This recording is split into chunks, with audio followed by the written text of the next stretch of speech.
Susie, maar ons het mos die vader hier. Ja, maar dit sê dan nie ons as skole mense die ons is besig met ons studie en trou nou ons is gewone mense is ons is in daai kerk. So ons sien hierdie man as 'n persoon en dit is jy die lekker deel van hierdie breakfast stem. Ons het die persoon agter die karakter. Jy is regtig kwaad, jy sien ons lyk hom nie hierdie, maar ons leer ken hom nou as die mens agter die karakter. So in my hart ek wil sê, dankie dat u die koue trotseer dat u die vroeg opstaan op 'n winterskoppen self gesê ek maak nie saak nie, ek kom wat ek wil graag vir Keeno Hector ken. En nie die pastor in Sarasagari of die karakter in Barakat nie, want ek voel hy speel een van die seuns en daai movie is eintlik nog nie gesien het nie, maak regtig goed film ek gaan kyk. Dit is verskriklik. Ja, moenie vir 'n chommy vra vir 'n koffie nie, né? Ja, dit is baie ek was ek gevoel so met 'n aankyk. Maar wat ek was so bly ons het dit in 'n movie house gekry. Ons kan betale daarvoor, nee? En dit geniet het soos 'n geniet, ja. En ons sit ver van mekaar. En ek het nie sit hier staan en mekaar in die house. Want ons is almal bewus. Ons is in die derde vlak van COVID. En as ons kan, my dokter sê altyd, mami, just remind people if they can, just keep on their mask. Only when they eat, they can take it. Maar ons is lekker, by verspreid. Die is altyd genoeg, ek is op een shop, om mense ver van mekaar te sit. En ek wil iets sê wat gekom het, baie welkom. En dat is spesiale woord van verwelkom, natuurlijk aan Keeno Hector, en ook aan onze onderhoudsvoerder, en die man achter hierdie hele idee, en aan Goulie, vir nou, baie welkom hier nou, en ons sien altijd Saterdag uit daarna, om hier te wees en hierdie vibe te voel van, hoe is hy maar een persoon te sien, die is, net, kijk die mense wat mal hier oor die Amerikaanse goeders mense, ek ken nou nie eers die warning van hulle nie, ek is interessant wat happens hier, wat gebeur met Afrika met ons acteurs, en hulle is amazing, ek praat met jou nou, ek moet stop, maar, kom ons geniet die samen zijn, daar is, lekker iets sweet, iets en wat die vraag aan, dit is nog een vraag om die vraag, wat nou is baie streek die vraag, en hy kan sê, nie, ons gaan nie vandag, dat nie iets wat hy hier kan vraag, maar hy weet ons dat dit gaan met die mense, om gaan vraag, dat hulle klomp aan dit dinge. Dit is nie hele waarom ons beperk het nie, om te draai. Dan sê ek ook voor die tijd nie op stelle skryf. Hy is een skryfminister. Ek is klaar gepraat, ons geniet op mekaar. Baie welkom hier. Dankie Susie, dankie vir breakfast. Breakfast is altyd baie lekker. Jy het 'n option hoor. You know, jy het 'n option. Jy kan sit en breakfast eat terwyl ons chat of jy kan wag vir breakfast of net there is the nice thing with breakfast with the stars is there is no rules. Only the rules with regards to the people that want to ask questions. Maar hulle wil eers testify voor hulle vraag, dan moet ek sê, hallo, dis nie jou show nie. That is our show. Can we keep that forever? This show is there, yeah. But so it's entirely up to you what you want. Okay? If at some point you want to go, jy kan ek met jou om dat. Dan organize it. For those of you that is here for the first time, good morning, welcome to Breakfast with the Stars. It is an initiative to get you guys to know us better as human beings, as people, and not just the characters that we play. You know, so that we don't get the of wat 'n selfie van met buite of sê jy nou Peter as a real admirer, and that's something that you know. We want people to start engaging with us on a humanly level, you know, with a bit of respect and dignity, you know, because I think we deserve it. You know? Yeah. So, Keeno, you here for breakfast? Yeah. I need to get on the Susie in, because I'm going to ask you now, like your confidence story, where were you born? You don't need to go into like time and I was seconds born on the slopes of Table Mountain, yeah. in an area known as the Upper Cape. Bokap, jy was gebore in die Bokap. Upper Cape. I grew up in the flatlands of the Cape, which is also known as the Cape Flats. No, I was born in a hospital called St. Monica's in the Bokap, which no longer exists. Yeah. It's been changed into apartments or something. And then I grew up in Lansdowne. Mm-hmm. And yeah, I now live in Southern. Okay. So school, everything in School, I went to Livingston High School. posh school, yeah. Livingston. Livingston and the Susie were Livingston. Nee, yes, ongeval hy iets soos daai nie. Nou so. Die appeltjie. Ja, dis is dankie, ek is bly. Sien net die Susie, ek weet hoe om die appeltjie so bietjie te kry. So Livingston, and then I studied at UCT. That's my. And then I worked in theater for many years. But now mostly it's been film and television because, as you and I both know, theater doesn't always. It's very rewarding in terms of the spirit, but not in terms of the bank account. I had a meeting with Marvin this week, and I said, I have no.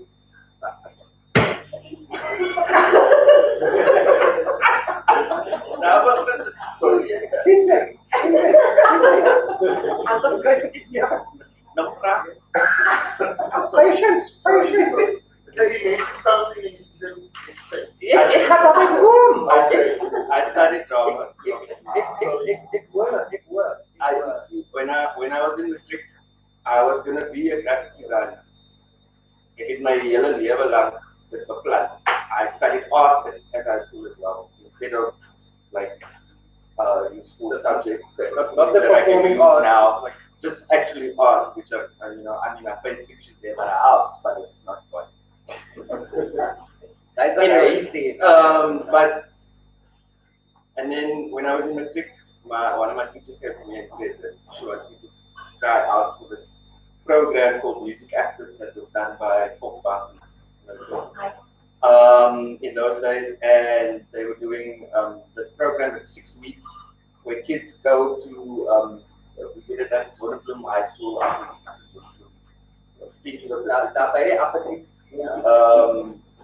and it was kids from all over, like I think 3 kids from every high school in Cape Town basically.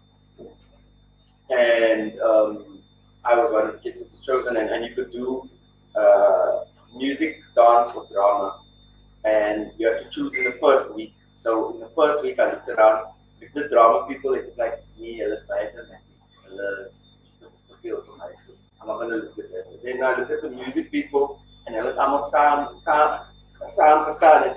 Lean on me, and it's like that is annoying. I'm not doing that every week. And then the dance people were standing on the one side, and I realized I can't dance, so I'm not going to do that either. But then there was another option with the music to be in a traditional choir, and I ended up doing that for 6 weeks. I learned like Xhosa songs and like the dances for the songs, and that was like really fun for me. And also taught me a lot about projection, because when you're in a room full of strong voices, you can't just be put up in the background.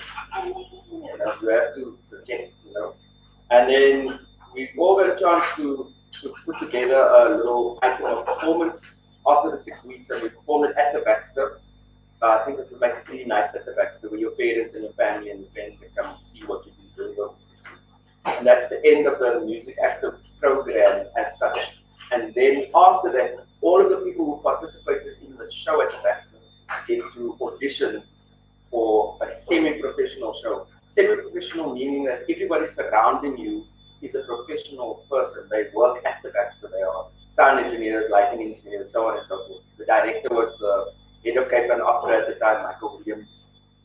So it was a professional production, but we weren't paid because we were students. So that show was called Who Killed Jimmy Valentine, which now is a set workbook. So I'm the original Jimmy Valentine. Wow, wow. And it always freaks me out because there are kids now who are studying at school the story of Jimmy Valentine. And I'm like, that's me.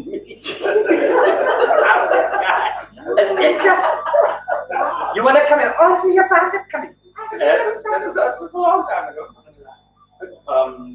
So is that where your love for music started? Or was it like, what I always wanted to be a singer, but we're talking about this is the 90s when I was growing up, basically, and there wasn't really that much. I mean, we just 94. I was in Uzbek conversion. That's how old I am. Grade 11. 94 was grade 11, and that was our change to democracy. So everything was still brand new, and there wasn't that much in terms of scope. Most musicians who were doing relatively well as musicians had day jobs. You know, they were working at Old Mutual, they were working as teachers, they were working as this and that, because they couldn't really survive off the money they were making. You know, they were playing at the Galaxy for 4 hours a night for like $200. You know, it really wasn't an established industry as such. So I wanted to be a singer, but it wasn't really a good idea. And then I decided on acting, which wasn't which still wasn't a good maybe idea. done engineering or something. Maybe graphic Something, you know. Anyways, after that show, because I auditioned for it and I got the lead, and it was a full-on operetta. So operetta, it's like opera, but it's in English. Because most operas speaking are in other languages. It's not Italian operas. It's in English, but no one speaks in the whole show. On some alles. So, like even when you meet Makai, you're just like, you're his daughter. And then say the other end, and you're his son. And then yeah. Anyway, so it was fun for me. It was really, really one of my favorite experiences because it opened up an entire new world for me. There I was on the main stage at the Baxter at like 17 years old, skinny. Believe it or not. I saw a picture the other day and I was bending over to cradle the neck of someone who just like got knocked over in the show. And you could see my ribs through my t-shirt. I haven't seen my ribs in years. So yeah, anyway, so that's and then after that I decided, well, this seems like something that I'm not only good at, but something that I enjoy. And then I spoke to my mom and I asked her, instead of studying graphic design, would she be upset if I were to study acting? And unbeknownst to me, my mom had always wanted to be a ballet dancer, and her father, my grandfather, had said, no, you aren't a teacher, then I'm not going to your studies. Which I'm sure a lot of people went through at that time. For a brown person in those years, that was a very respectable profession and you could get paid well, it was stable. So I understand that. But my mom had secretly always wanted to be a ballet dancer. Her dancing partner like lectures at the University of Scotland and this and that. And like the two of them were on par. And he's internationally renowned and my mom was not. I love her to bits. But so she didn't want to do that to me. She didn't want to stop that part for me. So she said, yes, you can go and study. So to answer your question in like half an hour, yes, I did study. Yeah. And are you combining the two? Yes. Okay, laat ons gou net hier 'n moment vat, né? Ek kon net ek bly vergeet dat moet nuwe mense iemand in and I need to educate them with regards to how things happen. Julle daar in die peanut gallery. You are just a fly on the wall. Ek kan vir julle kans gee om die vrae te vra. Hy maar nie eens op hierdie kant vir jou vrae te vra nie. Hy praat met my, en sê gou vir my. Nou, wie is jouw ma? Wie is jouw pa? Breakfast with this. Ja, breakfast met daai uncle. Miskien moet ek aan kan laat sit. Moenie worry nie. Ek sal try om alles uit my te kry. I promise I will. And then if there's anything more that you want to know, you are welcome to ask that question. But I always give my guests the option whether they want to answer it or not. Because ek kom hier met 'n agenda nie. And I don't bring my guests here with any agendas and say, maar ek wil nou praat oor vader. No.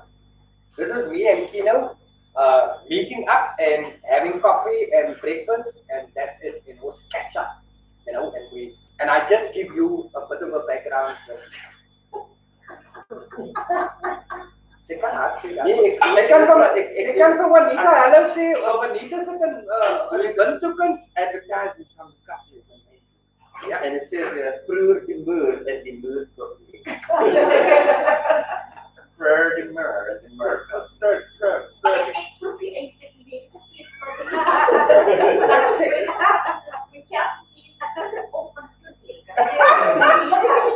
Ja, maar nee, ek is soos ek maar is moeilik dan nie maar nie.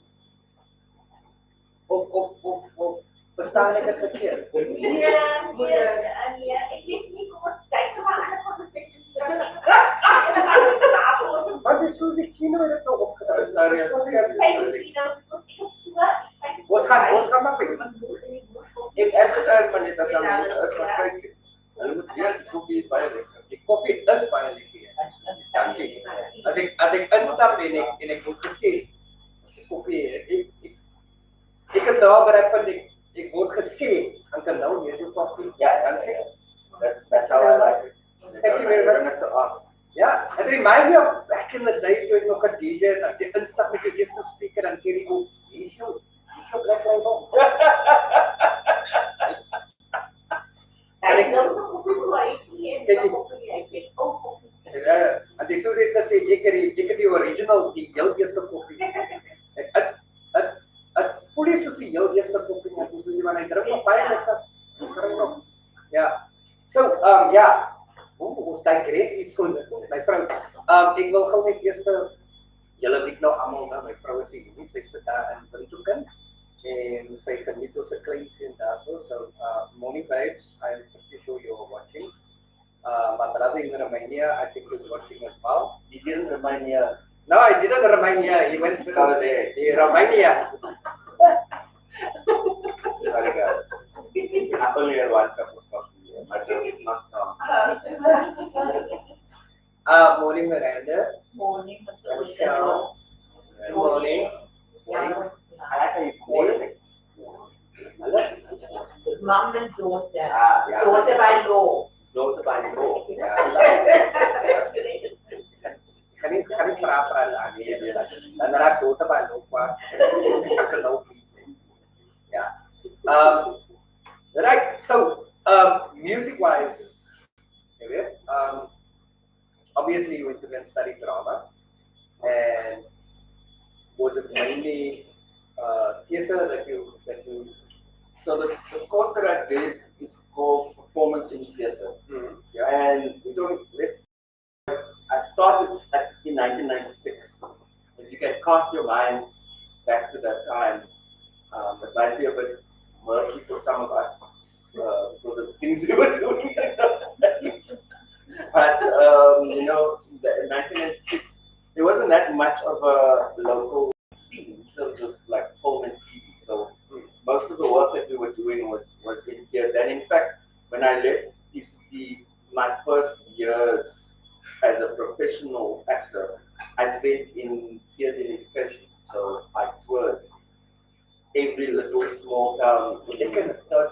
It's such a great way to break your way into the industry because you spend so much time performing, but not only performing, but encountering and understanding people of different walks of life. You could be sent to the richest school in the country on the Monday, and then on Tuesday you at one of the poorest little farm schools in Worcester or Wellington or something like that. And I feel very privileged that I feel really privileged that I was able to experience that. What I'm doing, you're not all going to get this treatment you have.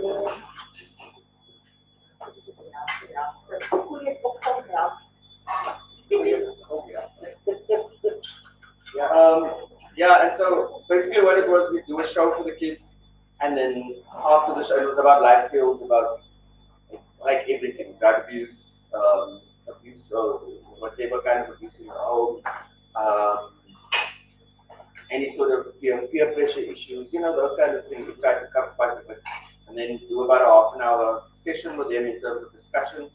And then, I mean, we even had to do training because there were often kids that would come up to us and tell us about the issues that we're having at home, which is quite stressful.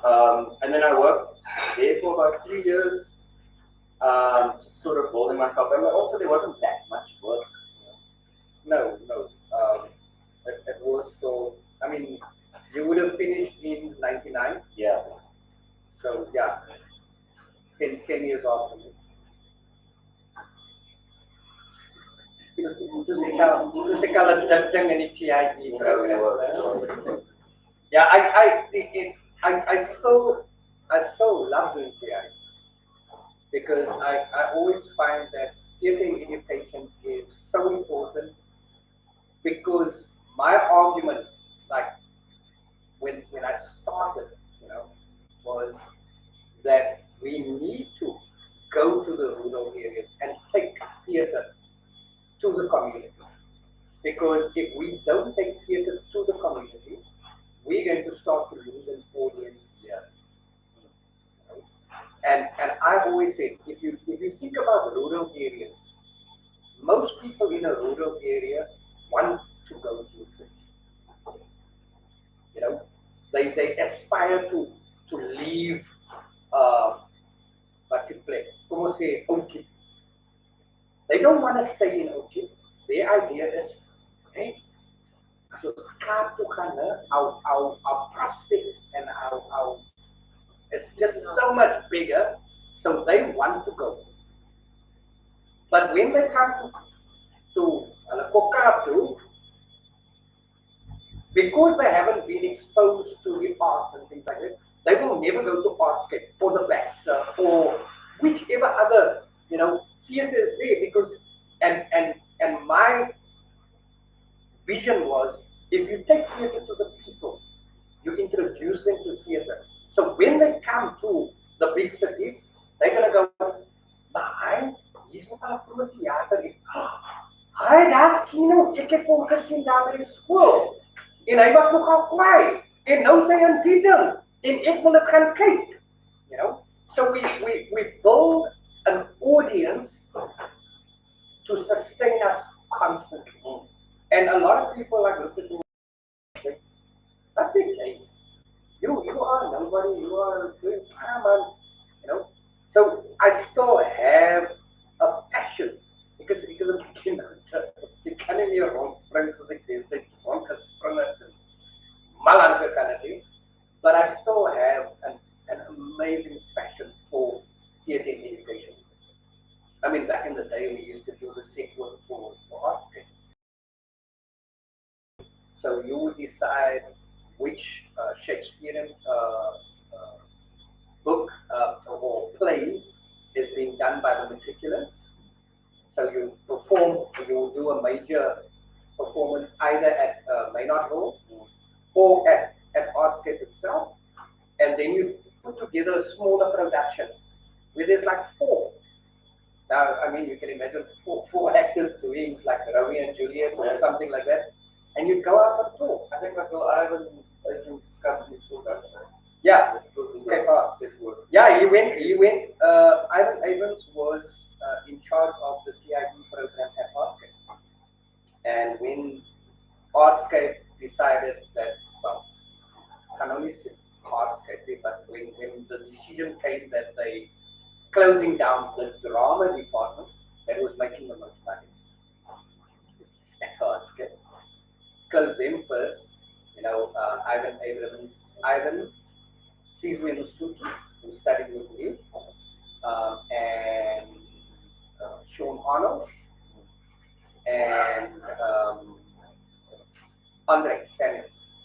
They then went and formed Cape Art, and Cape Art then started doing the theatre programs. And it's such a, I mean, if there are anybody watching or anybody knows anybody starting out in performance, it's such an amazing, it's where you learn how to be able to interact with the crowd, because you're sitting with 200 students that have 20 questions in their mind every second, and you have to learn how to keep a crowd under control.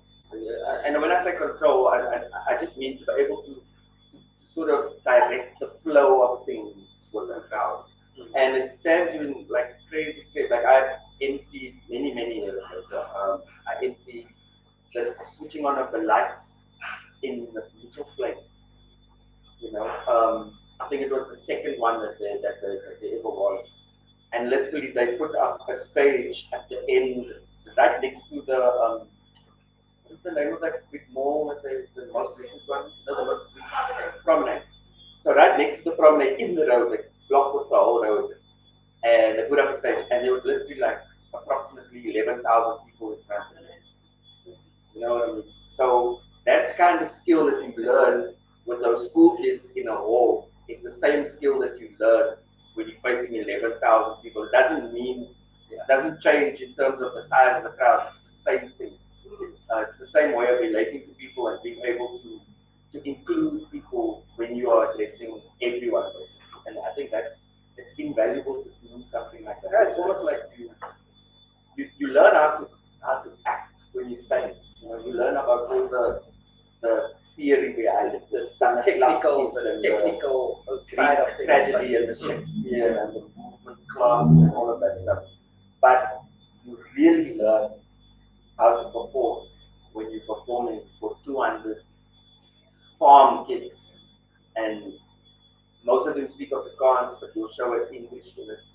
And then the one guy will stand up and say, "Nu kan ek verstaan nie, julle moet dan Engels, and then you're in the middle of your show, and I love the screen. There was this one kid I remember specifically. We went to Lavender Hill, and we started the show, and we were told the majority of the school is in Afrikaans, Afrikaans speaking. So we were like, okay, let's do our Afrikaans version of the show. And in the middle, this kid, I feel bad for him, but not the way that he handled the situation. He was a black kid, and he stood up and he walked straight through us in the middle of the stage, tapped me on the shoulder and said, "Sir, can you start again but in English? Because I don't understand." We were like 25 minutes into a half an hour show. It's very difficult to explain to this young people that we cannot start again because we only have so much time. But like you learn like small tricks of how to control the situation. And also I think part of being an actor is understanding other people. You don't understand people's motivations, the way that people think. Yeah, I mean, we to a certain extent we have to be students of human nature. We have to understand why people do certain things, because that's how you understand what your character is. That's why when you hand an actor a script, he becomes the owner of that character. It's no longer the writer. The writer must rather just be here at his suggestions, because from that point on, it is the actor that now informs what that character will be. And you only understand those things through studying other people. You know what I mean? So you also do that where you just go and sit in the mall and just watch people? Well, I have a 5-year-old child now, so I don't have what spare time is But now you watch your child. Commodity, The boy or girl? It's a boy. Ooh! It's crazy. They come up. Yeah, but so you yeah, I think I used to do that, and in fact, what I now do is I know people when you watch a movie, you watch the movie, but I'm watching everything else. You know what I mean? I'm watching the acting, I'm watching the lighting, I'm watching the contribution, I'm watching what you get that extra doing in the background. Why is it? I always watch the extras. I don't know if you. Why are they looking directly at the camera? It was like one guy who just, as soon as they said action, as soon as he said action, he said, "Oh, that's how I walk now." I walk like this because extras are not always, well, background artists as they now. They're not always trained to do what they do. So it's usually just like Uncle Henny that's, I was off today. No, they would say I can come. They're going to give me a 400 rand to just be in the background. That's who's the extra for today, you know what I mean? So there's not always a training ground to do for the people. So, yeah. What are we talking about?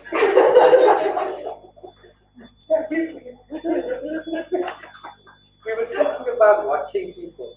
Yeah, so I started out in theater education for a long time. Then when I finished, because I worked with a specific company called ARIC, which is African Refugee Educational Performance Program. And what they did is they travel all the different schools and you do different versions of the show, whether it's for young primary school kids, older primary school kids, high school kids. So you do like 3 different versions, English and Afrikaans, of these shows, and you have to travel around with all of that in your head, which is quite similar to those Shakespeare things, but not as difficult. Because you're 4 people and you're playing all the roles in Shakespeare, then just like good luck for your brain. You know what I mean? I admire those people. They go around and like they got the whole like 7 characters of Hamlet in your head, just waiting to come out. Hello.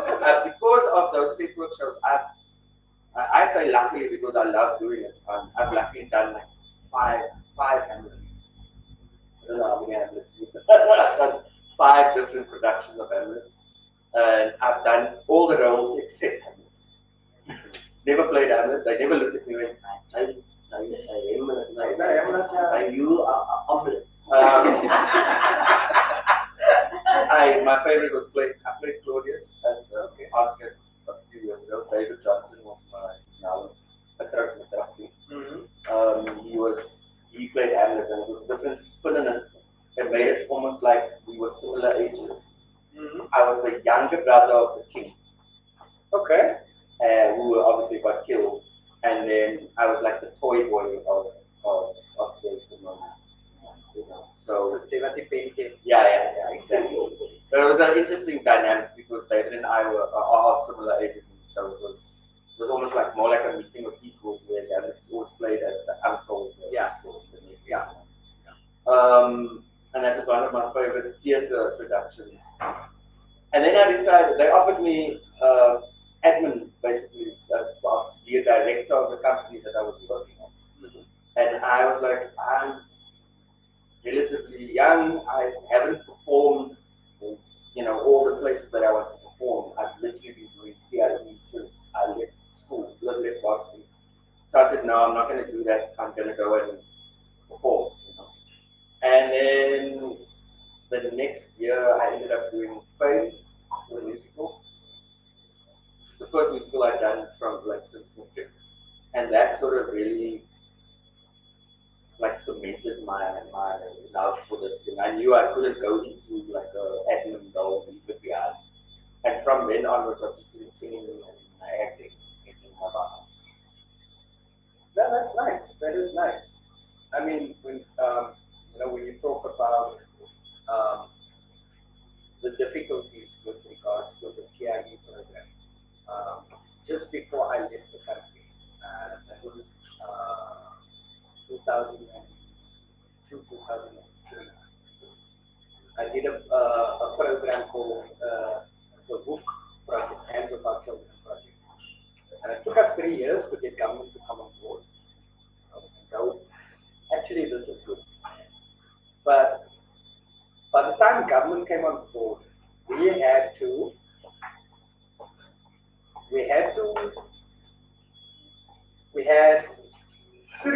different shows.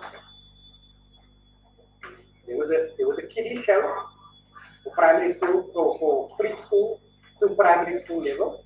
Then there was a show for high school kids, and then there was a show for the adults. 3 shows. What we then had to do was the show had to be in English and Afrikaans. So then Albert Maritz myself and Albert Moritz, we developed two of the shows. We like co-produced, and, like creative shows. Um, and so the government came on board and went, but you need to go to the black schools as well. So we got Esther von Leben, who's now in Sequester. She plays, I think, Susie. She's the couple, the two women that is married in Sequester. That's twee vrouens hulle nou net 'n baa opgemaak of iets. Oh yeah. And yeah, you see some people don't watch Sequester and yeah. But Esther then translated, because Esther is fluent in Xhosa. So Esther translated the script. I had to direct it. After I directed like two other teams in, because we had to like get to like 1 million schools in a very short space of time, as government always does. And I remember one of our actors was ill, and I had to go out to a Xhosa school with Esther. Now my Xhosa is very limited. So we get to the school and they tell you, oh no, it's an English medium school. And you start, and like within 5 minutes, I look at Esther, and Esther looks at me, and then Esther starts throwing in an Afrikaans word, and you see people's eyes start lighting up, and you go like, we thought this is English medium school, and like 10 minutes later, you see I throw in a Xhosa word, and Esther throws in a Xhosa word, and then all of a sudden you see people's faces light up a bit more. So your show would go from, it would have been an English show to a Mengels school. And just to keep the audience engaged the whole time. And the sad thing is about, I look at the young people on these shows now, so Worcester, Arden's Play, those things, which are, there's so many people working on the shows, right? They don't have any clue about what we would have had to do to even just to get onto a TV show in those days. The amount of experience that we would have had to back up, just get an agent. You know what I mean? Agents, when I went to my agent, it was like, I've been with him now for 21 years, so we good. But when I went there, they were like, so what have you done? Yeah. Nowadays, it's just like, okay, cool. So you've been in 3 episodes of Arden's Way. Okay, we'll take you on. But there was no Arden's Way. There was no backstage even when I started. Backstage audition people when in my first year out of university. Yeah. And I mean, there's only a few roles that not everybody can be in the same show. So they don't have that. They don't know the thing of there not being work. But when I started, we spoke about like they call them the background artists now, But back then you were an extra, And that was the work that I got. Yeah. You go and work for like $100, like they would your agent would tell you, no, there's a movie being shot. They need extras. You don't even need to go on audition. You just go there, and they said, "Van 5 o'clock in the morning tot 7, 8 o'clock in the afternoon daar." And within the film industry, we've got a saying, hurry up and wait. Because you get there first thing in the morning and they hurry you. You need to get in costume, you need to go through makeup, you need to go this, you need to make sure that you've had breakfast so that you are ready when they start shooting. And when they are ready to shoot, you sit there and they don't need the extras right now, so you sit there the whole day. And eventually they'll come. Okay, right, all of you, come here. You're just gonna walk from this side to that side. Don't look this way, the camera is here. Just don't look into the camera. I know what not to do. You just walk, okay?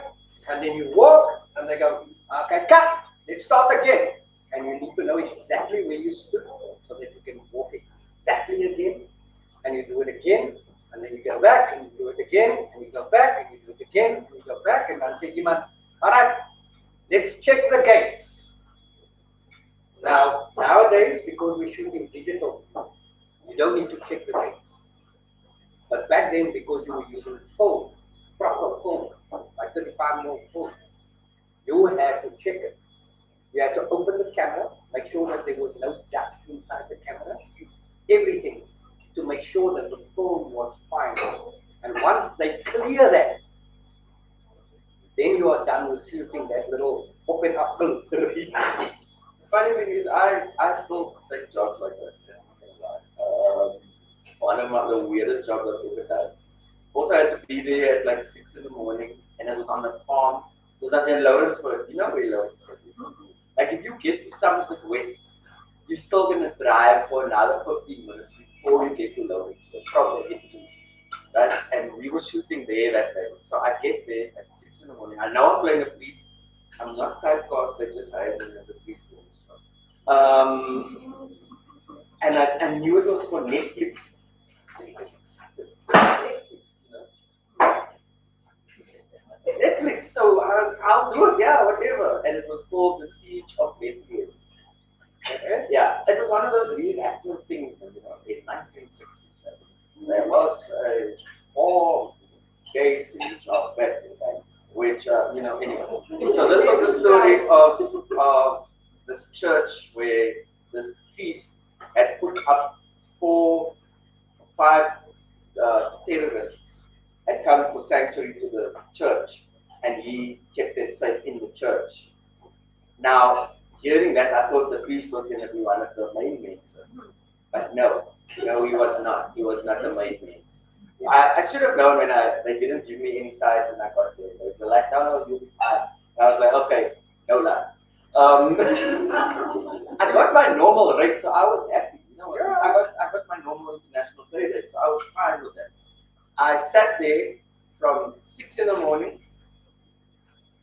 with my laptop in the room that they gave me to do, because we were on location, no trailer or whatever.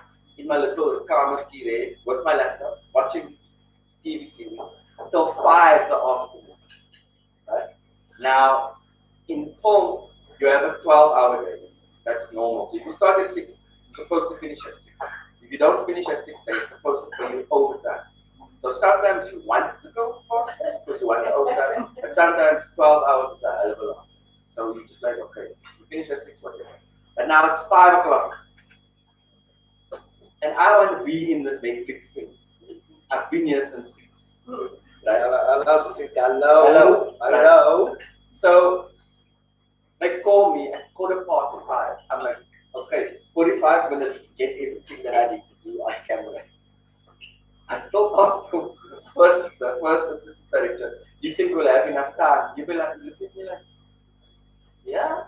I was like, oh, okay, cool. The director comes to me and he says, okay, so for the first shot, what I need you to do is sit on that chair there, stare into the distance as if you really want it, okay? Are you ready?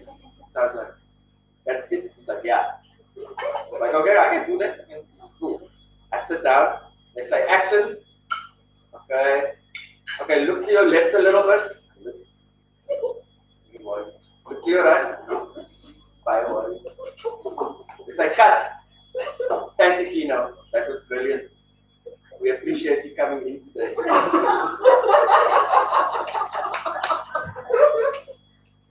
I was like, that's Shakespeare. I can't speak. I'm a classically trained actor. I can't speak. They were like, no, thank you. That's all we needed for today. I was like, I literally just looked left and right. Do you know how much you're paying me? They were like, no, it's fine. That's all we needed. Prachtig, that's all what it was. On that scene, I was just there. Do not say, listen, you know how much you pay. You just go, no. But I felt guilty, man. Hey, I just felt guilty. I was just like, guys, I did nothing. I really did nothing. This guy here, my agent was Civil Sands back in the day. Right? I was very fortunate. Civil took a gamble on me, and because Civil didn't think people that was even my age. So he was like, you know that I don't like. But Civil was amazing, And Civil calls me up and she goes, now They're shooting a movie, about Gary is the lead. Now, anyone that knows who Bloke Derek is or have seen the movie Ken, you know, you are like, and to tell a youngster, you're gonna be in a movie with Bloke Derek, you know, your kop was net so groot. It's like, yes, right? But you're going to be in pitch. Because like, no problem. I'm going to be on set. She's going to be on set. There's going to be a moment where I'm going to go like, right. Okay. We're shooting. We were shooting somewhere in town. I think we were shooting. Daar ging waar nou gebrand het nou langs by restaurant of iets aangebrand. We're gonna shoot there by roads, somewhere there we're gonna shoot the first day. But I'm there for 2 days. First day we're gonna shoot there. But you've got to meet up somewhere and then they take you in a busie. Dan vat hulle, jy moet 5 o'clock moet jy daar wees, dan klim jy in the busie and then the bus takes you to where you're going. You know? So now we go. The roads are so, and there's most exciting about it. Whenever I see okay, whenever I see and hulle trek my aan so 'n uniform and ek is like amper so 'n kop down op iets daar so. As they put the Land Rover there, and I'm like, okay, now sit ons as wag want we're waiting for both here to come. And they say, no, she's not in the country.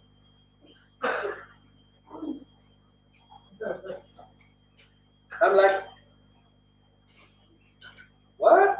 No. Yeah. No, we shot this movie. We wrapped the movie a month ago, but we realized there's 3 scenes that we forgot to shoot. So you guys are just going to stand there. En dit staan net so langs. Dit staan net langs 'n Land Rover and you also like just the this. En kan. En dan gaan sit jy, dan skuif hulle die Land Rover weer anders. Dan sê hulle, nou staan jy weer agter. Asof die Land Rover gemove het. Dan staan jy net daar.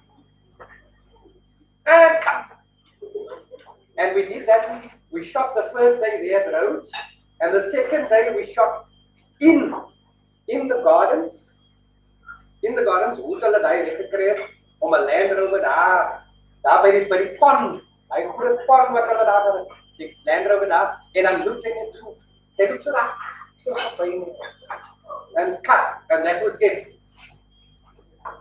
And I was like, and I think back then, I earned, for the 2 days I earned 1,200 rand. But there is a movie, I don't even know what the name of the movie is, but there is a movie that both Derek is in. Julle gaan mos na sien op my. As jy squint net, kan jy sien as The opposite of that is when you do a big movie, like a Hollywood movie that they shot here, and you in the movie and you tell people that you're in the movie because you know you're in the movie. Then when you see the movie, then you because they decided to they cut that thing that you did. They cut it. It's laying on the floor somewhere. Oh God. And now with digital, it's just deleted. It's deleted. They don't put on the floor somewhere. It's gone. And my uncle he said to me, so there was a movie called 24 Hours to Live. It's got Ethan Hawke, yeah. And there's an I don't know if you've ever watched Game of Thrones. There's a guy like Sir Davos from Game of Thrones. He's cooking the movie. So I also watched Game of Thrones and I'm very excited. Ethan Hawke. When I was growing up, Ethan Hawke was cool. He was super cool, right? So I wanted to know being in the movie with Ethan Hawke, right? I was excited. They told me it's the last day of filming. Can we need you? I know you're supposed to do 3 days, but that was a mess on the show. I was like, yeah, I was supposed to. They're like, no, we need you on Sunday morning. Can you be there? I'm like, I'm there, bro. Have you got any weapons training? Yes, of course I have weapons training. I can operate rifles, machine guns, and handguns, which I can, because I've done courses. So, anyways, I get there, they put me in the uniform, they tell me I am lead commando. Hier kan hy miskien hier jy maak 'n brush by shoulder. Did you hear that? Lead commander. Hulle volg my. Ek is die leier van commandos. Okay, so now the director comes to English guys. Says, okay, so what I need you to do is you've got to walk in, and then I want you to raise your gun, okay, and then you shout like, stop, drop it, don't do it, and that's it. Like, yeah, fuck that, cool, know the lines, I'm good. He says, cool. So I walk in. Now in the scene, the main guy that I'm supposed to interact with, apparently he's one of the leads in Peaky Blinders. I don't watch it, so I don't know. So he's a Scottish guy. So I'm not supposed to walk in. I say, don't do it, because he's going to shoot Sir Davos who's laying on the ground. Ethan Hawke is fret over these dead guys. He's dead. Ethan Hawke is dead in the movie already. By the time I got his fret. Now he's the lead. I don't have much hope. But Ethan is dead. He's sitting there. Acting dead. Like he's dead. Okay, I get nothing to do with Ethan. That dream is crushed. Okay, cool. I walk in, I have my gun, I say, okay, don't. But now it's shot in case, it's set in case, so I don't even have to do exit. I'm just like, drop it! You don't want to do it, bro. Just stop! Don't shoot him! I skipped on exit, dead.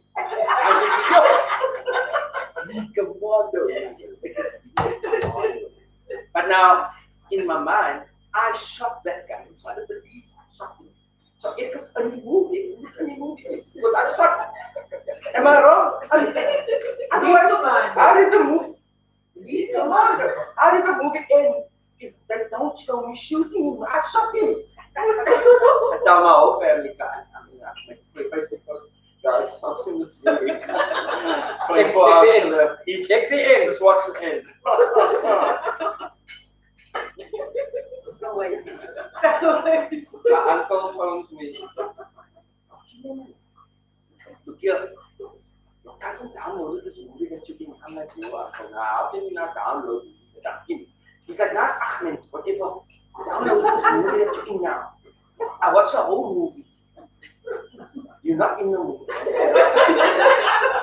You watch the end. I'm like, you watch ever the end, man. I'm the lead commander. They say, no, better come around here because I don't see you anyway. You must show me. I drive 2 lanes down, sit down and watch the end of the movie. All what I see is the little light of the front of my gun as I walk in. As soon as they do that, they switch the viewpoint to the actor who is the lead. You just hear my voice in the background, dimly. Drop your weapon! Drop your weapon! Okay! You tell me you do it, bro! Don't shoot him! Drop your weapon! What? Well, no, but I don't finish because it just like the dark, the light was dark in the movie, it was dark. You just hear my voice go, drop your weapon! What? Dead. Where was I? Nowhere to be seen. But the lead command. But lead commando is on my CV. So internationally, there's this website called IMDb, International Movie Database. And if you're not on IMDb, when the international shows come here, that's where they look to see, okay, what have you done? Okay, now let's get you to do this, or at least audition for that. So now my IMDb is strong because of the lead commander. I've done so many of these roles where I'm like, I don't even think I'm in this thing at all. But the international producers, they say, no, Keeno was die guy ons moet hom daar sit. IMDb lead commando. Look there, I got most of the films, but I don't know how many of them are in. Not sure. Like if you look at my identity, there's a movie, there's a film, and there was a film. How did you guys not play Brothers by now? We did. Oh, okay. We played Twin Brothers Okay, in no. Kimberls twice. Gotcha. It's and yet my hamstukken geskeer was sy goed wat hy gedoen het in Egolian. Skree, die ander skeer my hamstukken. Sy sê vir my, "Jay, as mos jy wat van Nena wil gestiek het met die mes." Denver is standing right next to me. Ek sê ek is hy. Nee, hy's te kop. Is hy? Ek sê, "Maar wat is hy?" Denver is was it by a club? Denver stop by the club. I said, Sorry, everybody in the land of Facebook and believe you. You see actors out there, you don't like the characters, but just leave the actors alone. They are not the characters. Don't be a stupid. Thank you. Here ends my public service announcement. Thank you. Yeah, wait, man. Okay, let's not talk about one guy there about the taxi rank. Did you see that? After 4 quarters, one of the guys that played the gangster, he's not a gangster. He played the gangster. Yes. They gripped him fast by the taxi rank and clapped him bottom. I tell you, you clap me, I'm clapping you back. Please Don't clap me. Yeah. Chief commander. What's it? Lead command. Lead commando. I will commando you. But you know, there was a guy, Johnny, and Johnny was actually, I don't know what his surname was. Could have He's my friend and person. we Johnny Rodriguez. But he's a nice guy. He's a really nice guy. He looks very nice. Guys, if I see somebody famous on Facebook, I should add you as my friend. I don't know if you're going to say yes or not, but if you do, then I'm friends and I tell people. Guys, John Terrell's my friend on Facebook.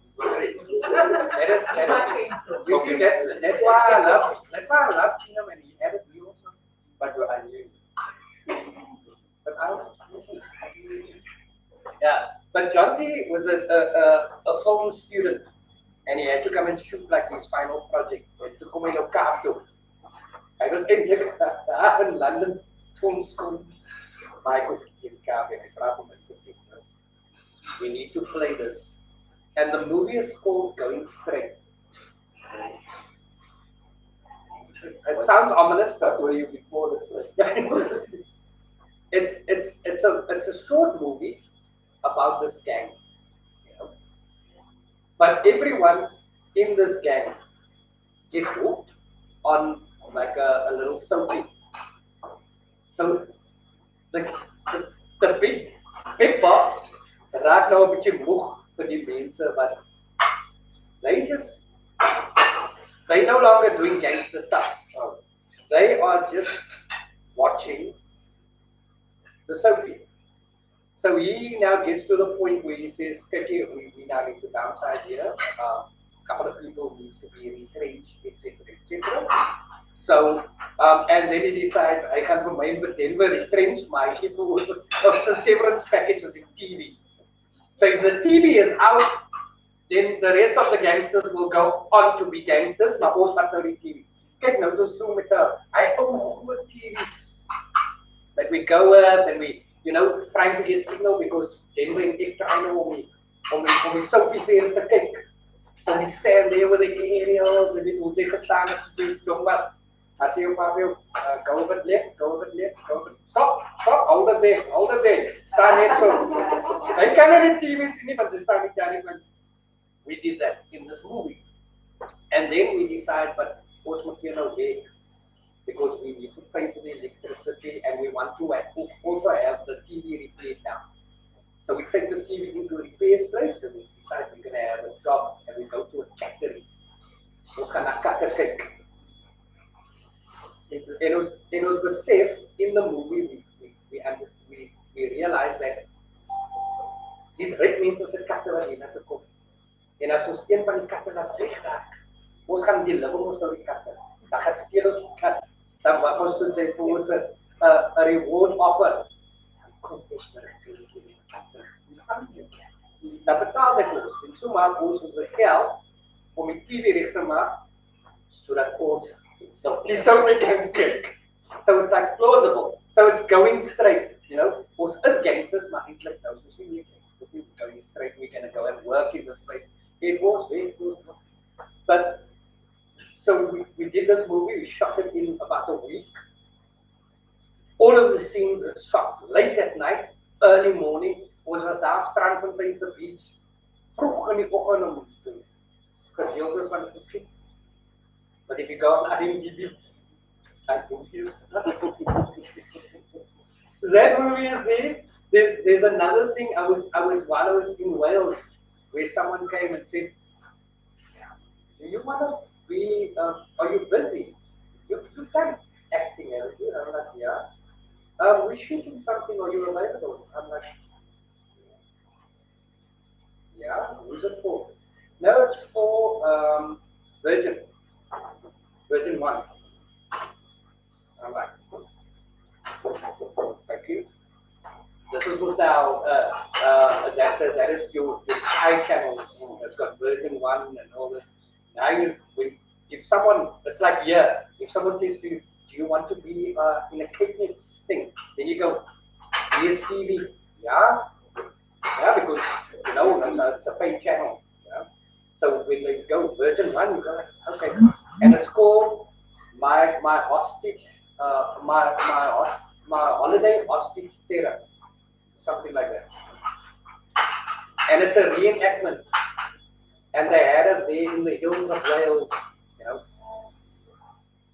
because this happened in the whole thing happened in I think in Papua New Guinea, where this guy went and he went on holiday to help people there in Indonesia.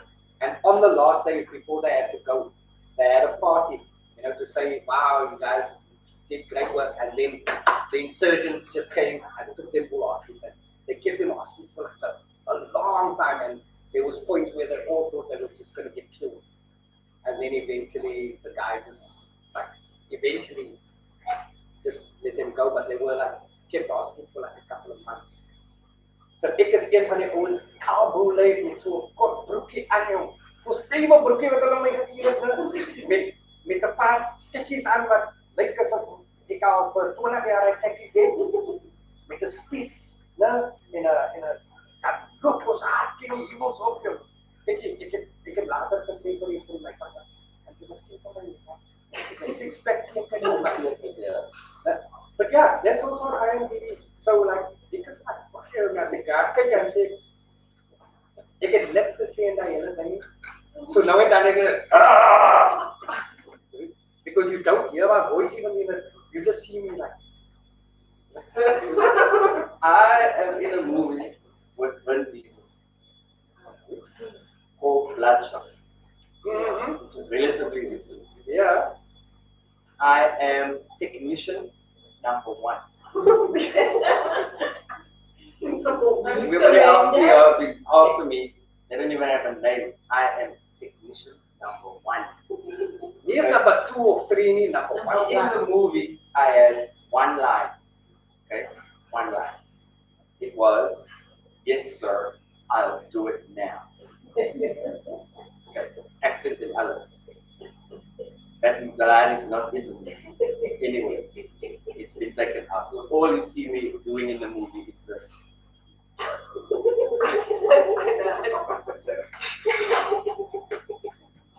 It's what I like to call eye bracketing. Okay, so you act with your eyebrow. Yeah. You just.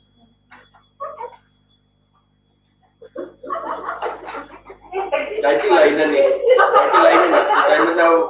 It's moet gebeur. Ze act maar net nie. Jy sal lekker die director dit op die dan China. This is cool. Why did you tell me that? All my side eyes are in the dialect for my focus. Ek is net so. And I saw it. Ek is daar. But now, the funny thing is that I'm in the sea. When Diesel is in the sea, guys. We there. Ons ek met mekaar. I never met that guy. I never met, but it's okay. It wasn't. Very, very. We in the sea now. We in the top. There's a glass floor. In the floor, there's glass. Right? At the bottom is Vin Diesel, is laying there on the bed. It's a whole sci-fi drama. Ek is haar broer, ek tik 3 minute, ek kyk nie, ek tik. Vin Diesel as haar honor, okay. On the days where I was cooking, there was no Vin Diesel there. I was daar, I was iemand anders. 'n ander groot ouetjie wat daar gelê het. On the days when Vin Diesel was there, then I was not upstairs. Okay. I shot both of those things at different times, but in the movie, we there together at the same time. Yeah? Okay. But I promise you, after that, ek het niks gesê nie, ek het net so gemaak in die hele movie. Thousands of people have said to me, bro, that's giant bloodshot. Yo, you're doing so quiet, bro. You're doing so well for yourself. I'm like, that movie was shot 2 years ago, bro. That money is gone. Ik heb mijn tank volgemaakt en toen de geld in. Money's gone. And thanks for noticing my face. That I went to school with. Thanks for letting me know I'm doing so well because you saw me when you told me I said no that. That's why I didn't bring it up because I'm like this, and even when I was in the UK, you know, when I'm watching a movie, you know, kijk, this was nou 'n Britse ding of 'n Amerikaanse ding en dan sê ek gaan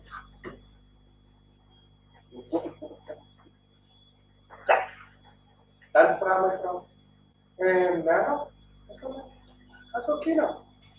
Wie's Keeno? Hold on, banks. That was everything international. Hello. And then 2 days later, it's like when now you can imagine this. Sizwe and I studied together. We finished together. Except because some of the movies okay. Because Halle Berry is in Ikes like kijk, my heart skipped like 120 beats as jy net Halle Berry sê. Hy is nou, ek het vir my vrou gesê, as ek ooit vir jou wil los, vir enige iemand. As Halle Berry sê, nou kom. But I didn't los vir jou. It's not perfect at all. Nou, kyk jy sê het vir Will Smith en 'n paar ander mense wat sê vir my gesê dat sy self my boss is. So I'm like, so now sit ek is Halle Berry se movie in the UK. I'm like sitting watching. So one of the both. This is the movie movie about the sharks. Blue, the blues. It's a terrible film. But that's the least of my worries. She sued the director. She tried to stop the movie from being distributed. It's so bad.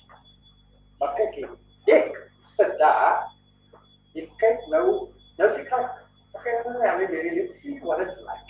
You know, is it worth my while or pause?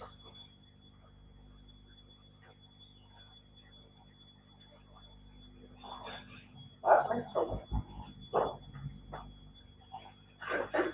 Hey, Brasis with. How's it going? Listen, Spelling. Are you in a movie with Halle Berry? Hey, no, me bro. Ja, me bro, ek is in dat ding. Ek het 'n paar vloekwoorde gesê, dus ek het hom nie. Sorry, kom hier daar so. Did you kwaad is dit? Hy is in 'n movie. Halle Berry is so kom maar. Ek is so kwaad. Yeah, Mark Alden is also in it. Tall, nerdy, white boy. And Mark was telling me, because we did a play after he done that video, and he said that the editing and the way that the movie was directed was so bad once it was viewed that they couldn't get any sort of international distribution for cinemas. So it went straight into syndication, like Universal Channel or DSTV and stuff like that. And she actually sued the director because she said if that movie goes out, it's going to detract from her reputation as an actress. That's how bad that movie. She sued the director. That's how bad that movie. But I seen a American movie robot. There was another thing that I was. Oh yeah, I did an animated film where I was also the lead. Commander. No, I was actually the lead of the film. Recorded the whole movie. Took us like a month and a half in a studio in Kloof there. That's a South African company called Triggerfish Animation. So the name of the, if you have kids, you'll know this. It's called Zambezia, Adventures in Zambezia. It's about these birds and they live in this bird city and so on and so forth. I played the lead bird, his name is Kai. Like it took us like 2 weeks to prepare to do this movie. We had to do workshops and accent workshops and this and that and that and that. Then we recorded it. And recording an animated movie when the lead is intense, you're doing like 8 hours a day of voice work. It's madness. And at the end of it, the movie was done. They were all like, oh, it's going to be amazing, guys. We're going to do the launch in LA. And we're going to fly one or two of the leads. And it's like, hey, custody. And the movie, calm down. Because I'm time, man. How can you not? I'm going to be one of the guys that just spoke about flying out now. About 3 weeks after the movie was now fully recorded with everybody. But it was me, Lani from Freshly Ground, and Brent Palmer, Nick Rabinovitz, a lot of different people. And then the American producers who obviously fronted the money for the film. They came back to Triggerfish and said, look, we really, really love what you guys have done, but the people you've chosen to cast, you don't know who they are. And we can't have unknown people voice these characters. So we're going to have to recast the entire film. So they re-recorded the entire film, the whole film with American Hollywood actors. So the movie now has Samuel L. Jackson, characters, Leonard Nimoy, who was Spock, who's the Spock, like big names. And then they called us in like 3 weeks afterwards. I got paid. Not the American rate, I got paid the South African rate. So it was fine, I got paid. I was sad, but I got paid. They called us in like 3 weeks later on. And they said, we want you to play a small character in the movie just because we feel so bad. And then we did what's called incidental characters. So as he comes in and he just screams and he runs out, and that's one of us that has to do the scream. So I went from being the lead and flying to America to be quiet. And at the bottom of the credits, if you watch the movie, at the bottom of the credits, there's 3 names. Me, Brent Palm, and I think it's Rob Van Vieren. And we are just like general characters there. But on the top of that list is Samuel L. Jackson. Yeah. So I tell people that I was in a movie with Samuel L. Jackson. Thank you. I was. No, but how do you? This brings up a question. How do you feel with regards to the industry and that kind of that no, we've got to use, because if you think about it honestly, every actor that we as South Africans sometimes read about, and I'm talking about the Hollywood guys, a lot of women drool over the Brad Pitts and the Brad Pitt's 50 years ago. No, but I mean, if I'm you can Brad Pitt kan nog al Bruce spelen. Yeah, Brad Pitt was kan Bruce spelen. But I will be your brother from another mother,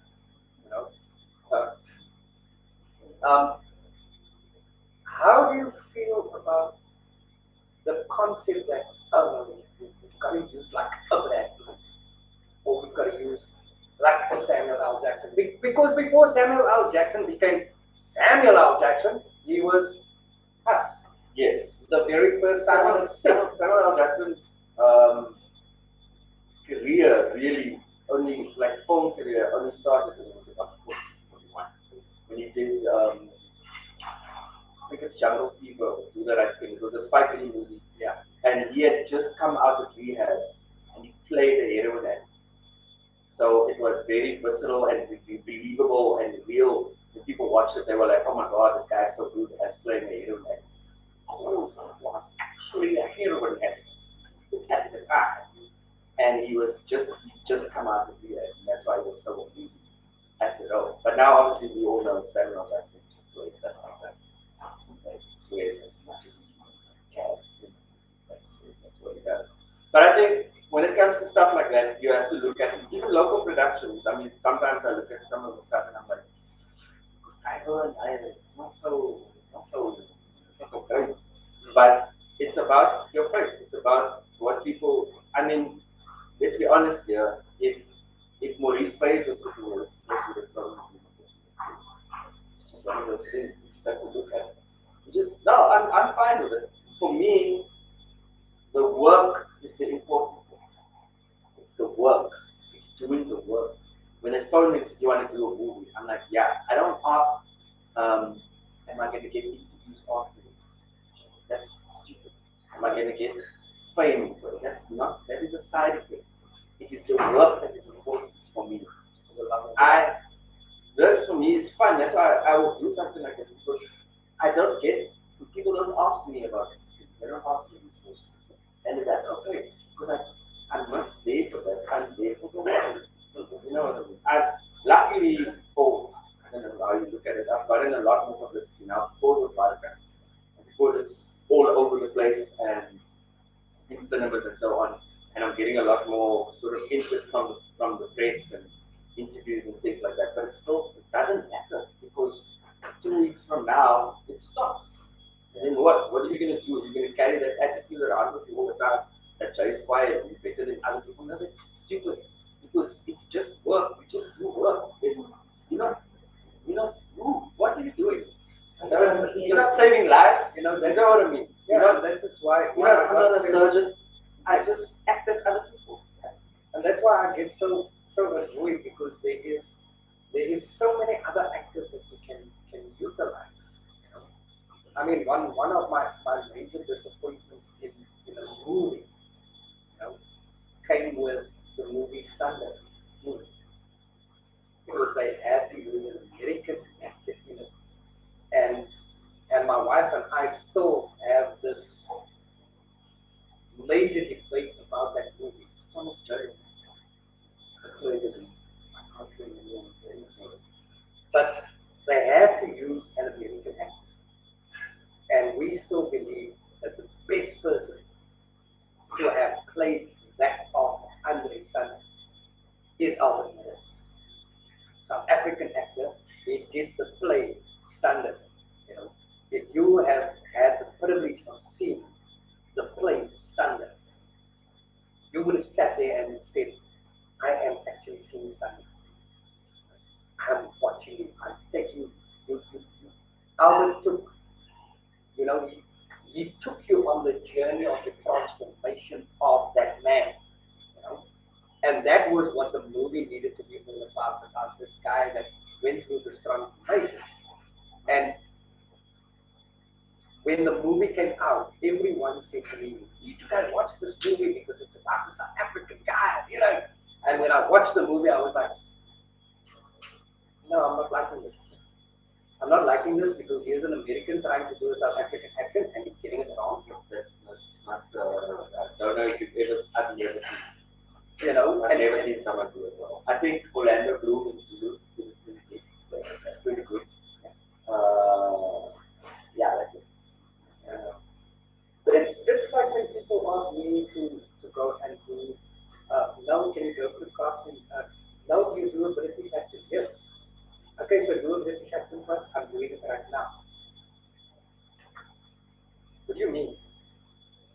You should do more there. Now I'm doing the British accent right now.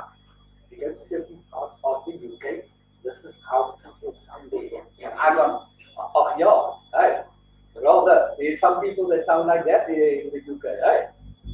And it's not South Africans, that's people from the UK that were born and raised there, If you go sort of the Midlands and sort of the Black Country, as they call it, there's people that sound like they come from Pretoria. Genuine. I was like, and this guy said, no, I'm doing like the northern side of black country. I'm doing that accent, huh? No, you're doing the Pretoria accent. And then when I do it, they're like, oh, so you've been to the black country, huh? You know that I've been to Pretoria.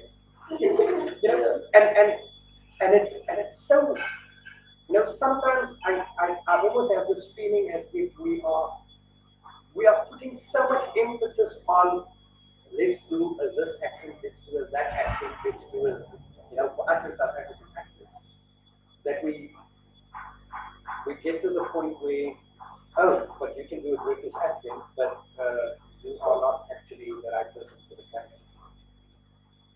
The thing is, Cape Town, okay, we have to talk before COVID, pre-COVID, because where we're sitting now is a complete different situation after COVID-based professionals. Cape Town was what we call a service industry before. So Johannesburg, they service the local market. Johannesburg, you shoot local ads, local TV, the occasional thing for Showmax or Netflix, but it's set here. Cape Town gets international productions where our crew services the international production. So they'll bring an international director and the first AD, and then the rest of the crew will be South African. That's mostly how it works. And that is mostly for international consumption. I was in a movie where I was on set for one day. I played a Native American gentleman. I played anything that's ethnically ambiguous. Can you play like you're from Morocco? Yes. Can you be Arab? Yes. Can you be South American? Yes. Anything that's nobody knows what those people look like, I play that. Anyway, so Native American, it was there. I had one line, sir, we're all Americans here. That's what I had to say on the day. That movie took like probably a year and a half, 2 years to be released. And executing. The only thing that I can find there is Leonardo DiCaprio produces the movie that I'm now in. But I'm like, how can Leonardo DiCaprio produce this thing that I'm in? Come on. Don't be silly. There it came on the History Channel. It's the same thing. But I didn't know, but I'm there. You know? So we service the international film community. They come here, they shoot their stuff for there. And in order to be a part of that, you have to play by their rules. You have to be able to do a gentle American accent. And what do they call the English one? It's British RC or something like that. So you have to do those things so that you sound like their idea. They even have this thing called a general African accent. You don't need to watch it. Then the people, everybody's talking like this.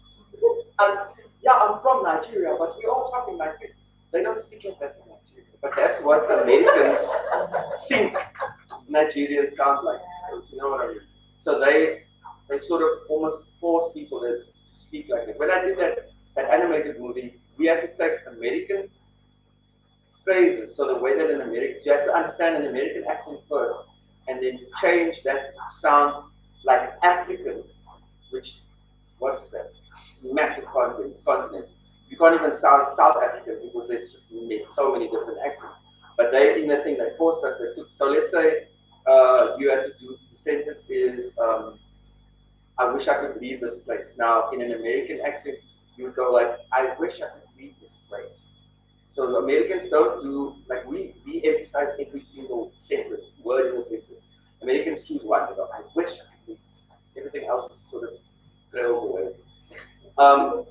But we have to take that sentence and then translate that into an African accent. So you go, I wish I could leave this place. You have to take the American phrasing and then change it into the African accent, and then that's what you call it. So it took hours to sit and work with these things, and then they didn't even use us. I'm sorry, I'm talking about that again because I'm quiet about it. Because quiet, man. Thank you. But you see, that's what it usually is, and it was changing, and COVID really just messed so many things up for us because there was new legislation in place that the South African government actually put in. I don't know, did something well that way, where a certain percentage of the cast had to be South African. It's like law now. You can't just bring 10 Americans and shoot your movie here, and then one of the guys are from here. No, it had to be like 2 Americans and 10 South Africans. And that's where it was. And so that's why things were opening up. Just before COVID, I did a TV show called Vegan Queen. So most people would, if you recognize me, you recognize me from stuff like South Australia and America. But I hardly ever did local stuff before COVID started. Because I do a lot of international work. So I did a show called Vegan Queen where I played 2 different characters within there's I think it's 8 episodes. And the one was in like full prosthetics with makeup and alles, and I looked like an alien, and it's crazy, and they played really well. And then I did a movie called the Banana Splits movie, which is based on a very old American cartoon, and that opened at San Francisco Comic Con, which is where Marvel launches all of their stuff, and DC launches all of their shows and so on. So a lot of the international work that got done here goes all over, and that's what I mostly work on.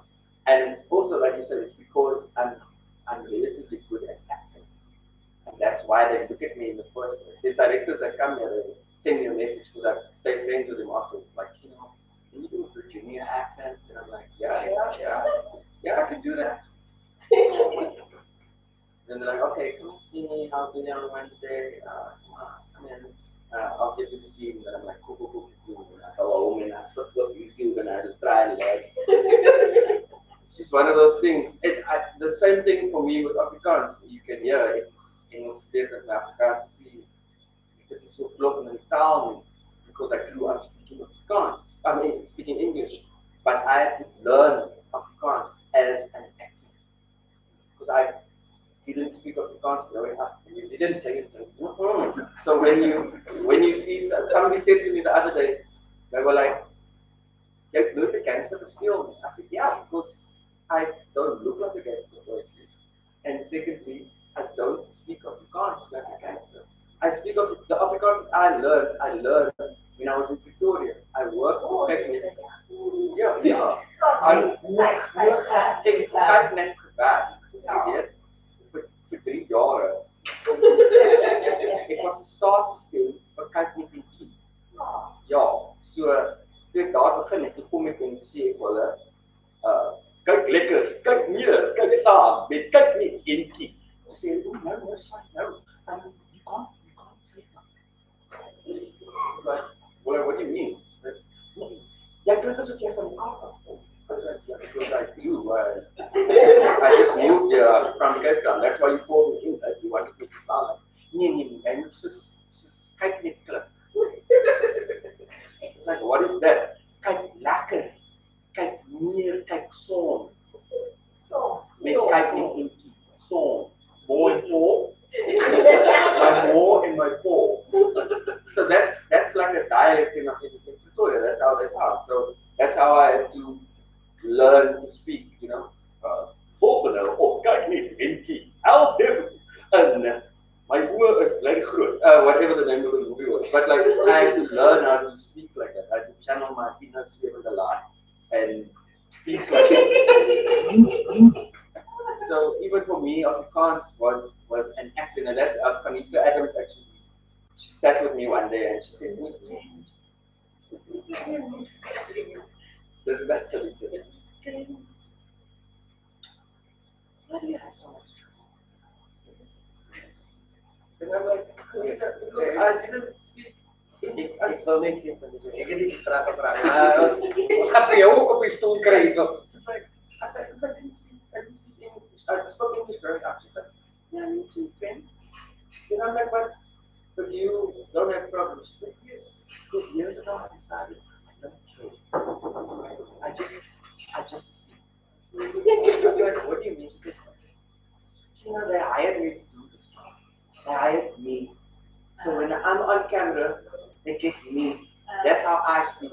If you have a problem with that Afrikaans, you shouldn't have hired me. Why do you think that white man? So I was just like, wow, that makes so much sense now. Yeah. She's like, exactly. I don't care if my Afrikaans sounds funny, if I get a word wrong here or there, because that's how I speak. If you wanted something else, you should have got something else. It's like you do it so well, you do her so well. So I was like, it makes perfect sense to me.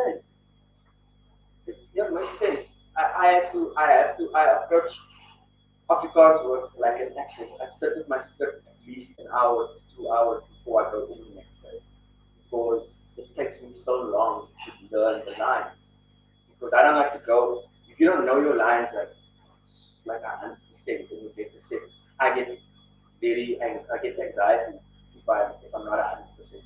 So I sit and I work on it at least an hour to 2 hours because I need to know that when I get there, I'm not going to look like a fool. You know what I mean? I'm not going to say things that I'm not supposed to say. Ik kan nou iets super praten met je haar. Yeah, it was a little bit out. Okay, nee, want ik wou net zeggen, ik is nog bij het punt met haar spreken. Ik leer mijn lijnen, hè. Maar ik kom niet op 100% voor die lijnen. En dat is een reden, man. Want jij blijft mijn lijnen smitten. Ja, dat doet dat. Zij zit daar zo, ik heb al een paar keer gegaan naar dat ik net één lijn. Dan zit ik aan kijken hoe vrouw dus lijn different ways, want ik is ons nou die ou. Ik is ons Hector. Ek het gesê, dan sê hulle mos, alright guys, let's be clear on lines. Aan kanaal.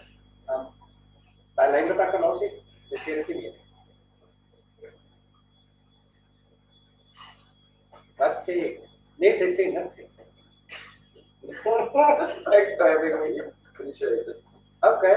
Dan kan ek ons by net by sê. When is lunch? Let's talk about it. Yeah, I'm over that now. I know I told you that story earlier on, but now I'm just like I'm here and I'm getting paid for the whole day, no matter how much I work. So yeah, whatever you say, that's what I'm saying. Yeah, it's fine. Sometimes it is tough, but like Leanne says, I'm here every day. Yeah, no, yeah, at this point, I tell you, it's not easy for performers in any sense of the word, any sphere of that industry. I'll tell you something. I don't know if you've ever heard of the Black Ties. I know you have. She's a day one. The Black Ties is myself, Lloyd Johnson, and Chad Simon.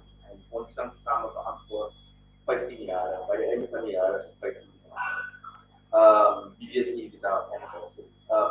And that was around 7% of my income. That work.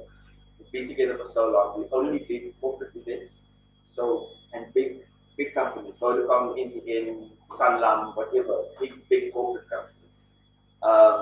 And then we would do international destination weddings. So you're a couple from Singapore, you want to come get married, I can help. You know, in the winelands, whatever, and you come and you bring your whole family and you rent out the hotel and we are the band. So that's what we do. I mean, one of the weddings we work on now, the budget for the flowers was 250,000 for the flowers. Okay.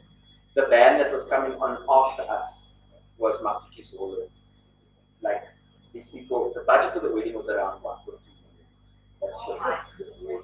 So and that was a local couple. We hardly ever do local stuff because we weren't cheap. So we just ended up doing international work. And that's gone.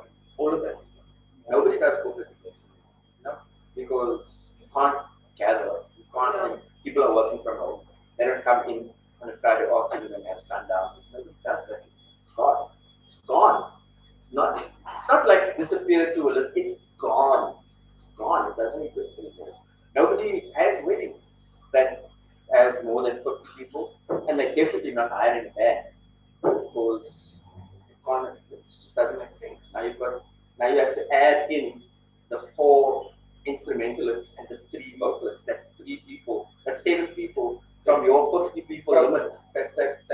Now you have, and the priest, and the guy that comes and brings the pillows, and the caterers, the wedding. Now your wedding guest list is now 20 people because we are the band. It just it's gone. So this industry has really it's taken a massive knock. And if you can support it in any way, if someone's having a live show, I promise you, your ticket can actually mean the difference between them paying their rent that month and not being able to. I did 2 shows last year by myself with tracks, just me on camera singing. And if I hadn't done those shows in those months, I wouldn't have been able to play my part because the work just disappeared. Imagine you working for ABSA for 15 years, 20, okay, I'm in this industry professionally for 25 years. If you working for 20 years and then they just tell you tomorrow, sorry, there's no more banking. There's no more banking, we don't do banking anymore. The world doesn't bank. Everybody just keeps their money themselves. That's literally what happened to us. There's just no hope. One of the fastest ways that COVID can be spread through breathing is through singing. Yeah. So when someone sings, that's actually the fastest way that COVID gets spread if that person has COVID. So it makes sense, but it's extremely difficult for people to make a living. Think about a guitarist. That's what he does. He's a skilled musician, plays guitar. He's been playing for 10 years. He's in 4 different bands. That man's whole or woman's whole income is gone. It's gone. It doesn't exist anymore. One of the guys that I used to play with is now a manager at the call center. He's a bass player. That's what he did for his living, to bring food in for his family, and he can't. It's gone. So it's very difficult for people to make money.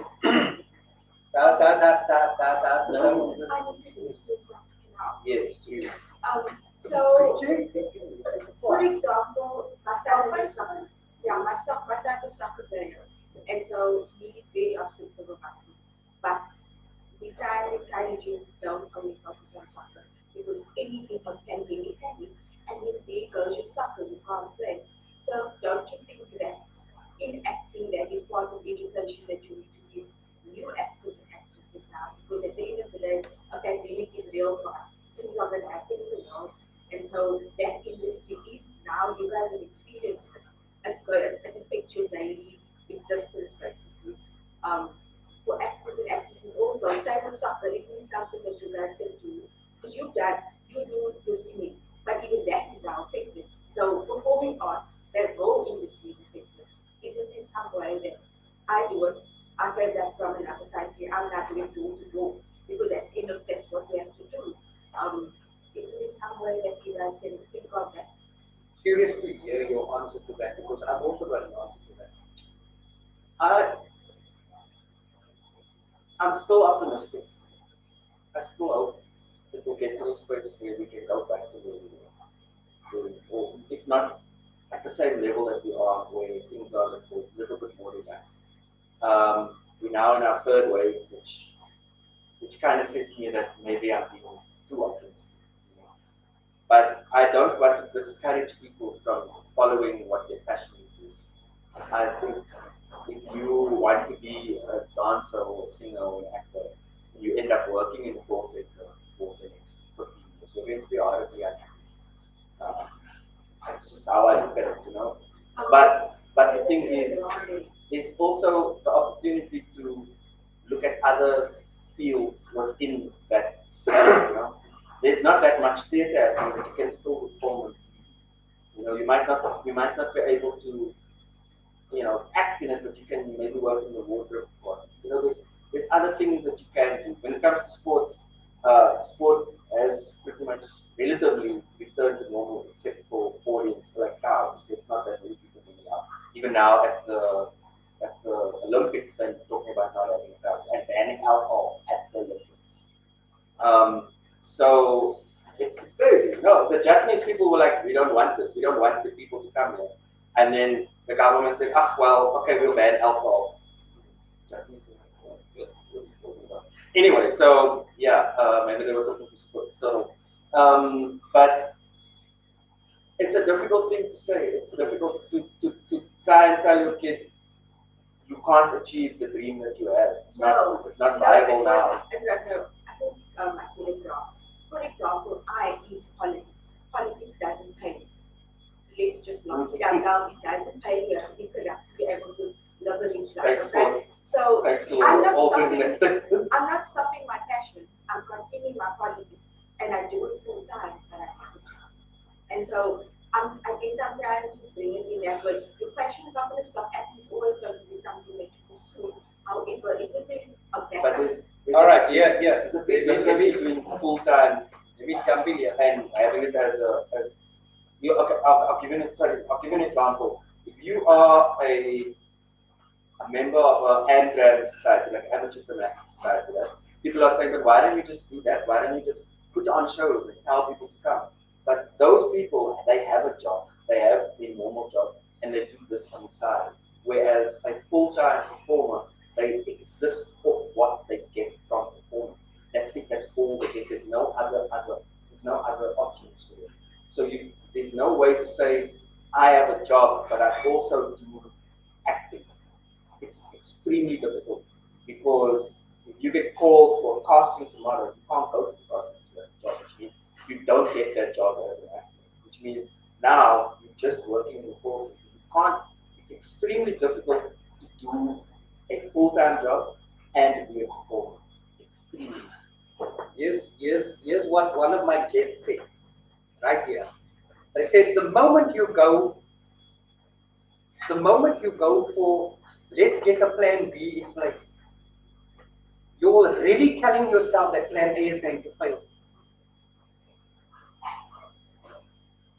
And when you say plan A, what if plan A fails? It means you're not giving all your energy to plan A. So you're putting a plan B in place, and then what if plan B doesn't pan out? Then you put a plan C in place, and you put a plan D in place, and eventually you are taking your energy that you should be putting into plan A. You're taking your energy and you're giving limited energy to it. So eventually, plan A is going to fail because you're already walking around with. When it fails, I'm okay. I'm going to be okay when it fails. If we're talking with regards to sport within the world, sport has taken over the arts. Everywhere, in every country, sport has taken over the arts. Overtaken the arts. Has overtaken it as well as taken over. Because if you look at the arts, we are saying that footballers can go and run next to each other. In wat doen die footballers? Hulle spring die hele plek vol. But it's okay for them to go and play football. 22 guys running around, kicking a ball, hulle hardloop vas in mekaar, sing on mekaar and everything. But artists cannot sit like this on a stage and talk.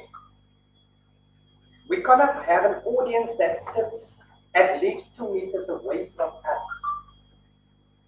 We can work at, we are at level 1, but we can work at a 30% capacity of the venue.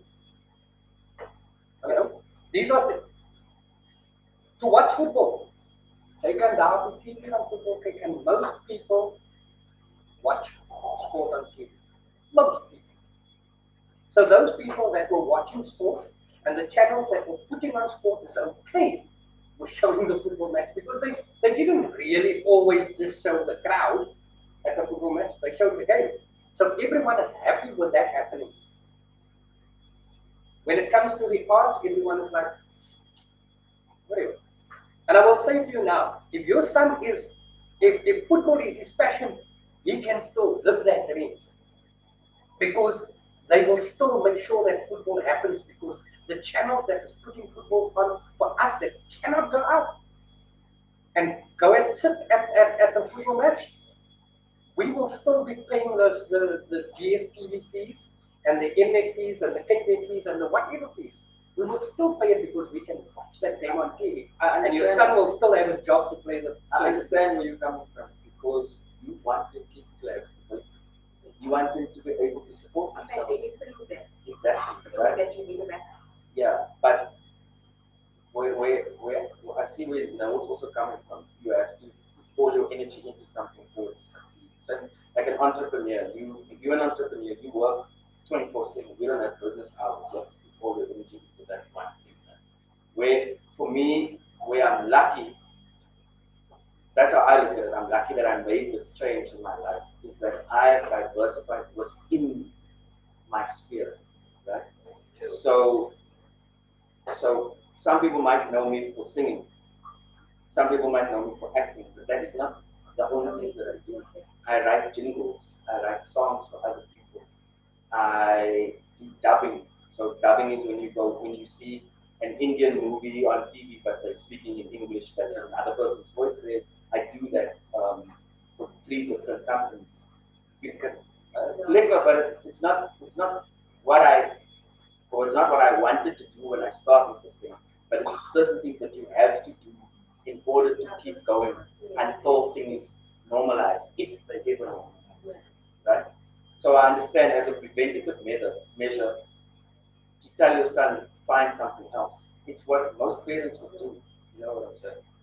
Um, People say to me, why don't you go and study something else and then do this on the side? You know, certain people can do that. For me, that wasn't a possibility. I needed to do full time. Most of the people that I know that have reached a certain level of success, you know, Jared is a singer. Jared Ricketts. Jared sang for years. It was when he decided to go full time, he left his job, that he started to get work as a singer. You know what I'm saying? The flowers are gonna grow where you water. You know what I'm saying? When you put your attention, that's gonna flourish. But I understand where you're coming from. The world is crazy now. There are so many things that you have to think about in a different way. Sometimes encouraging your child to do something that is not going to be able to support them goes against everything that you want to do as a parent. I'm a parent, I understand. It's a very difficult question to answer. So that's why And I it's don't your actually. opinion, because I don't think none of us have an answer for it, because we all also have different life experiences, things happen. So it's just interesting to also get other people's opinions about the situation. Yeah, like, see, for me, sport is a different thing. If you want to be a soccer player, or let's say you want to be an athlete, you want to be a sprinter. I read a story the other day of this guy who would cycle from Mitchell's Plain to Athlone every morning at like 4:30, he'd leave his house, go and work, then do his stuff as an athlete, and then he'd go and work after that. You know what I'm saying? So sport is something that you can do. I'm not saying on the side, but you can find space outside of your work in order to do it. But for me, performance is the work. I think that's just like something good point into that. Like you're looking at something you can't feel what you see. Like for me, I'm a lot of that. If it wasn't for me, I'd really diversified. I've worked in magazines, I worked in radio, I've worked in outdoor. So it's kind of you can do soccer. Like look at the sector, so you can say you could be a coach. You could help in development, personal development. Could So be with in marketing, broadening, brand management. so you must be looking at it like don't just look at becoming a soccer player. Look at the broader aspects so you actually make it open your mind, and also say you don't only have to focus on that, and that's what I had to do when I moved it, and it was more following your path, exactly your passion, knowing where you want to be, and trusting God's path that is leading for you, because there's always a That is one of the reasons why with indie arts, when people say I want to be an actor, Yeah. I always say, what are you going to do when no one employs you as an actor? What are you going to do? You know, and they go like, yeah, but I like the arts. Then I say, but there's various aspects within the arts. There is, you can go and study, go and work with the lighting guy. Go and work with the camera guy. Go and work with the director. Go and work with the sound guy. You know, even if you want to build sets, you know, if you want to be creative, you can start designing sets. Start designing things. If you see something on a set that you go, like for instance, Uncle Willie does, he's good with woodwork and stuff, you know. So I could have him on a set. If he's interested in the art, I could have him building sets. I could have him standing there and saying, maar no, die tafel is kwaai, maar die cameras, weet jy, lekker om die tafel sê, kom ek design vir julle 'n bigger tafel that is going to accommodate because he's got an understanding of where the cameras go because he's been working in the industry. So now we've got someone that's into woodwork, but he's actually in the film industry and he's bringing in his vision and things. The same as someone that does like t-shirts, sewing, you know. You can have someone that goes, actually, this is a better way to put costume together because you need to run off stage, you need to rip it off, slap something else on and run back on stage. So these things. Yeah, Kavali. Ik wil steeds een punt van me zeggen, wat recht van je screen is. Ik ga het laten doen. Maar het is zo, dat is eigenlijk een zin dat mensen niet focus op wat je doet in die beste ramen maken. Maar je loopt in gevaar dat je binnen een box vervalt, eventually. Dat je vertellen lang daarin blijft. En het is belangrijk om te focussen. En je kan te lang daarin blijven en haak je vast. En dan denk je niet, weet je, dan is dat voor niet. En aan de andere kant, je onder druk doet tellen. Want jy is nie baie verbaas as jy met 'n ding besig raak. Jy sê vir jouself, en binne in julle industrie ook, vir dollar te reg om te sê, dan sê jy werk hier en by van die reg, jy kan binne daai klomp fasette van die game, kan jy engage. Jy weet, maar jy moet ook nie net vassteek aan die aardindustrie, veral nog binne die huidige COVID operatie. Want als het gechange is, als het gechange, so dinge gaan nooit vir die res van ons lewens dieselfde wees. Lockdown gaan verby gaan en alle goede, maar die hele landscape het so verander dat jy nou nie meer tradisioneel kan dink oor jou trade. Jy weet, jy moet sê, wat is daar weggesluit in my kop? In my hande, want ek nie weet dat ek gesluit. Want mense kry nie jammer net op 'n punt. Nee, en dan moet jy self gaan fight. Ja, en as jy begin besig raak, as kind jy dood om te sien wat jy eintlik kan doen. Dit is my ervaring. Nee, dis ons moet dit was vir hy sien van jonge wat in sokker is. Daar is binne die sokker in binne die sportindustrie as daar baie leemtes en miskien in designing is wat ons lek in ons communities. Ons werk nie baie in designing. Ons is goeie designers, maar ons idees word gesteel en dan word dit nie word gebruik. Ja, ons benefit nie daarop nie. So miskien moet ons begin, weet ek dat die boks begin dink en sê, hoe kan ons help ons jeug help om binne die designing alternative aan mekaar. Ja, ek dink dit is hoekom ek bedoel soos ek gesê het nou net. Ek sê altyd vir mense within the arts there's various aspects. There's so many things. I mean, we spoke about me being colorblind, you know? But I can do lighting design. I can do sound engineering. I can do these things because it was important to look outside of the box. But as ek kan nie. Maar luister, ons het baie lekker aan die Susie sê by die tyd ons wil nou net van die Susie vra om gou vinnig die bedankings te doen. Dankie aan die Susie. Ja, ek wil net sê ek lê die koffie. Wat is dat mense daar dit is ek sien die Elisa foto's van daar voor ik zeg dat aan, maar dat was mij, dat was toch een lekker opmerking.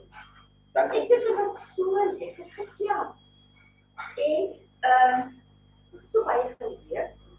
Dit is baie geleer as net water aan die kant. Maar die ander aspekte wat nou aangeraak het. Wat terecht in die hospitality industrie sukkel ons maar ons het ander maniere vind. Ek wat teruggaan na my naweek, kennis wat ek opgedoen het, dat ek weet van meer masters maak, kan meer sklapteps maak, ek kan meer ander dinge doen.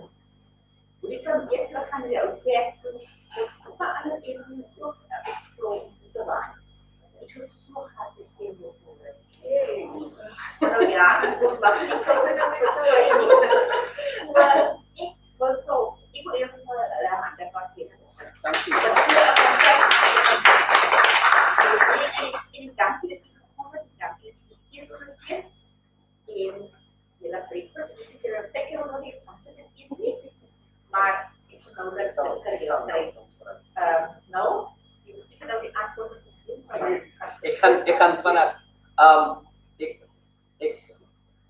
Wat is weer, ek weet nie my man het dit gesê. Nee. So, baie dankie. Baie dankie. Is amazing. Gewoon natuurlijk. Ja, nee, ik zou in de toekomst. Dus hoe kom je voor die kant speel? Maar als ik kan, is wat ons het verstaan, is het hele taal, ons kan praten zo. In ons gemakkelijk. De jongste taal in de wereld. Ja, zo ons ontwikkelen elke keer. Ja. Geen Afrikaans verkeerd. Je kan James of je kan Jane. Je kan Maas, je kan Maas. Dat kan niet. Maar die zaak. You're a versatile actor, and that's what I like about you as a performing artist. You don't do typical things, or you don't do things as a really. Kan ik gewoon die post? Ik kan het nou gewoon zeggen. Ik wil gewoon kraam uit je. Sorry,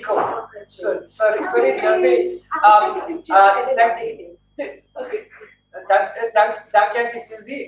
Keeno, as always, this is the moment where I say thank you to you for coming and joining me. It is amazing. Jocelyn just said now, you are an amazing actor, and we all feel the same way. Good luck with the road ahead. Let's hope that things become better because you have an amazing voice. Like I said, it's a pity we can't hear your voice, but we'll kind of plumb mark down here.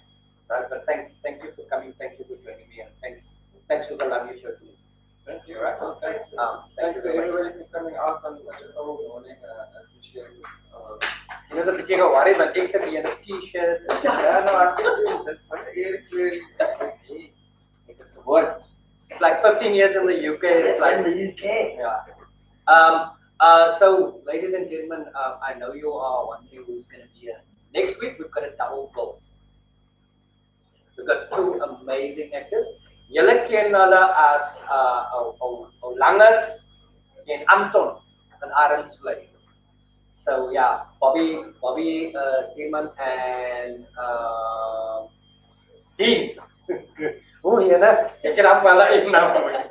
Bobby and Dean will be here next week. They have said they're coming to join me. Then I'll say I'm gonna come some cook to say, but of course they can come together. So yeah, come and meet the two amazing youngsters next week. As always, please book with Suzy's. And I would like to say, I know there's a couple of people locally watching on Facebook. Please come and support Suzy's. Hulle doen pizza specials gehad die week en ek dink daar was sop ook. Was daar sop eerder? Ek het uitgemis op die sop. Ek was so afval. Ik heb die laatste stop weer. Daar's afval ook nie. Daar's afval ook. Ek dink ek gaan maar intrek hier so. Ek dink ek gaan maar terwyl my vrou weg is, gaan ek maar intrek hier want soms as ek daar in die perel en dan dink ek, waarom jy veel te ry net vir die sop jong. Daar gaan nog petrol maar asseblief come and support Suzy's Coffee Shop and we'll see you next week. Thank you very much. Kom proe die moer in die moer. Kom proe die moer in die moer koffie.